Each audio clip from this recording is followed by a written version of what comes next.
చేసేసుకోవాలి. ఇలాగ ఖర్చు కూడా ఈ విధంగా మార్కింగ్ చేసుకుందాం.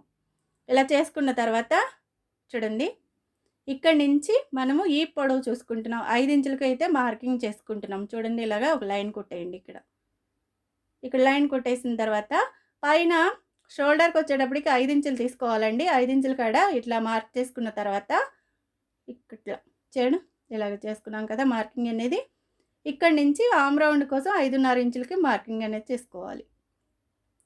ఇలా 5.5 ఇంచులకు మార్క్ చేసుకున్న తర్వాత 9 ఇంచుల దగ్గర ఒక మార్క్ చేసేసుకోండి. ఇలాగా చెస్ట్ లూజ్ అన్నీ.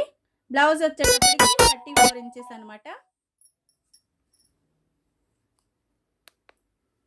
ఇలాగా 1 ఇంచ్ అయితే మనము ఇక్కడ ఆర్మ్ రౌండ్ కోసం అయితే మార్క్ చేసుకోవాలండి. చూడండి, ఇలాగా 1 ఇంచ్ మార్క్ చేసుకొని ఇలాగా ఆర్మ్ రౌండ్ అనేది మార్కింగ్ అనేది తీసుకోవాల్సి ఉంటుంది.